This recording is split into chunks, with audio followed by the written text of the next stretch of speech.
भी स्टेट से लेकर राज्य को अपनी छात्रों को अपनी शक्ति का परिचय करना ही होगा। बहुत दिन हुआ शांतिपूर्ण तरीके से मांगना, लेकिन ये हुक्मरान शांति की परिभाषा शायद नहीं समझते हैं। यानी एक रिस्क का समय आया है। अभी यह रिस्क ही झारखंड राज्य को उबार सकता है, नहीं तो जो परिस्थिति है वो आपके सामने है। इनको इनके कानों में जू तक ना रेंगने वाली है, ना कुछ सुनने वाले हैं।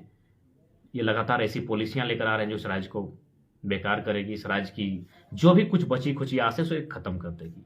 प्राइवेट सेक्टर में तो आउटसोर्सिंग के नाम से सारी चीज़ें बिक जा रही हैं। अब तो टीचिंग व्यवस्था भी बिक रही है। आप कल कारखानों खदानों की तो बात ही मत कीजिए, फैक्ट्रीज की तो बात ही मत कीजिए। वहाँ जो परिस्थिति है, अब जो गवर्नमेंट की नौकरियाँ बची थी 3rd 4th ग्रेड की भी हर जगह अगर लोग अब उदाहरण ताज़ा आप धनबाद का हॉल मैंने देते हैं, होमगार्ड। इसमें नगर निगम की सीटें हैं। बागमारा जो सबसे बड़ा ब्लॉक है वहाँ सीटें सबसे कम है।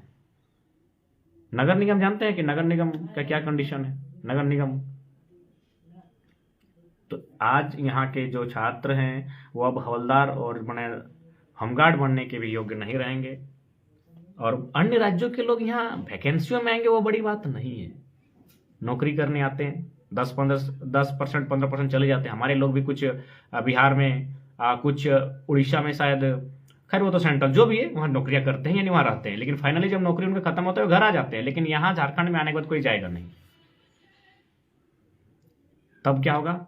यही जमीन लेंगे, फिर उसका बेटे को यहाँ आरक्षण का लाभ मिलेगा। और फाइनली चूंकि वो पैसे वाले लोग होते हैं, देख सकते हैं जो भी मामला अभी आयकर का सामने आता है, जहाँ छापेमारी पड़ती है, सबका कनेक्शन झारखंड के बाद बिहार और यूपी ही होता है। यानी केवल और केवल लूट के मकसद से वे लोग झारखंड राज्य में आते हैं। कोई सेवा का इरादा नहीं है। अगर सेवा का इरादा रहता तो आप देख सकते हैं मामूली इंजीनियर जो अभी चर्चे में हैं, बड़े बड़े अधिकारियों की बात तो आप कर ही नहीं सकते हैं। तो इसलिए आज झारखंड के तमाम छात्रों को 27 तारीख को अनुमान रखिए, जो कैबिनेट का प्रस्ताव आएगा, कैबिनेट की जो बैठक होगी उसमें चर्चा होगी इस नियोजन पॉलिसी को लेकर। यानी ये चाहते ही नहीं है। और अब इस पर आप विपक्ष को आप उम्मीद मत रखेगा, क्योंकि विपक्ष का मतलब ही मैंने स्पष्ट कहा है, बाहरी वे खासकर यूपी बिहार के वोटर्स को स्थापित करना चाहेगी। तो जाहिर सी बात है 40% में अगर जितना यूपी बिहार के लोगों को नौकरी होगा वो बीजेपी के लिए बेहतर होगा, क्योंकि उससे क्या होगा कि उनका वोटर्स बनेगा। वे लोग अगर यहाँ स्थापित होंगे, अगर वे लोग यहाँ घर द्वार मकान बनाएंगे, वे लोग यहाँ अगर उनकी जनसंख्या बढ़ेगी तो वो सीधा बीजेपी का वोटर्स बनेगा। तो इसलिए वो कभी इस विषय पर खुल के बोल नहीं सकती है, ना इस विषय पर झारखंडियों का समर्थन कर सकती है। और अगर ऐसा नहीं होता है तो मेरा मानना है आजाद भारत के गुलाम राज झारखंड होगा हर स्तर से।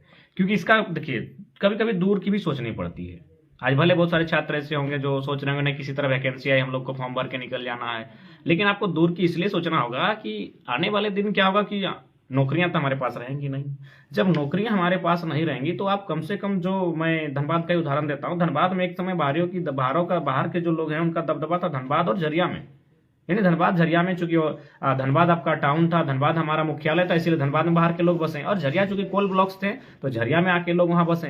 यानी हमने सोचा कि चलो धनबाद झरिया तक बाहर के लोग सीमित हैं, कम से कम टुंडी, तोपचाची, बलियापुर, बागमारा, महोदा, इनमें तो झारखंड के लोग हैं, यहाँ तो दिक्कत नहीं होगा। लेकिन आप थोड़ा सा डेमोग्राफी का थोड़ा सा देखिए, भौगोलिक स्थिति को जाके आप देखिए, वे लोग धीरे धीरे बरवड्डा को खत्म कर चुके हैं, क्योंकि उनके पास पैसा है। पहला बात क्लियर सोचिए, उनके पास पैसा है, वो बरवड्डा में जमीन ले चुके हैं, लगभग बरवड्डा बाहरीकरण होना स्टार्ट हो चुके हैं। अब वो देखिए, जिसको सबसे सुरक्षित जोन माना जाता था तोपचाची और टुंडी, मैंने इनको बोला जाता था कि ये जंगली क्षेत्र है, पहाड़ी क्षेत्र है। आप तोपचाची में जहां जहां अब रोड चौड़ीकरण तो खैर तोपचाची में हुआ ही है, बाहर के लोग आके बस चुके हैं, बड़े बड़े मकान उनका है, बड़ा बड़ा होटल उनका है। आने वाले 20-22 सालों में ऑफिशियली झारखंड के लोग जो दशा उनकी है, एक तो वे खुद वो उस दशा को चुने हैं, दूसरा नियति ने उनके लिए चुना है, दूसरी बात हालात के मारे हैं। तो जिस दशा में वे हैं ऑटोमेटिकली उन्हें जिंदा रहने के लिए छोटी सी बीमारी हुई। अब वो मरता क्या नहीं करता, जमीन बेचना हो, क्योंकि उसके पास और कुछ नहीं है ना हमारे पास। अब अगर बेटी का शादी लगा तो उसको जमीन बेचनी होगी, बच्चा को पढ़ाएगा तो जमीन बेचनी होगी, कुछ भी उसे काम करना होगा उसे जमीन बेचनी होगी। किसको? झारखंडी को। जमीन बेचेगा किसको? गोतिया भैया को नहीं बेच सकता, क्योंकि गोतिया भैया को उनको लगता है वो कम रेट देता है। और बारी चूंकि उसके पास चैलेंजिंग है, प्लस वो जानता है कि झारखंड में किसी प्रकार को सेटलमेंट होना है, और प्लस उनके पास पैसा है। पैसा भी कहां से आया? हमारा ही पैसा, जो हम वो 60-40 में आएंगे, जो कोयला के खदानों में आए हैं, वही पैसा। चूंकि उन्होंने क्या किया है, चैलेंजिंग और रिस्की के साथ साथ चोरी भी किया है, क्योंकि उनका उद्देश्य है झारखंड को लूटना। तो उसी पैसा को ऊंचे दामों में, पहला बात आपने कभी सोचा कि हमारे झारखंड में जमीन का रेट कैसे बढ़ा? बाहर के लोगों ने जमीन का रेट बढ़ाया है।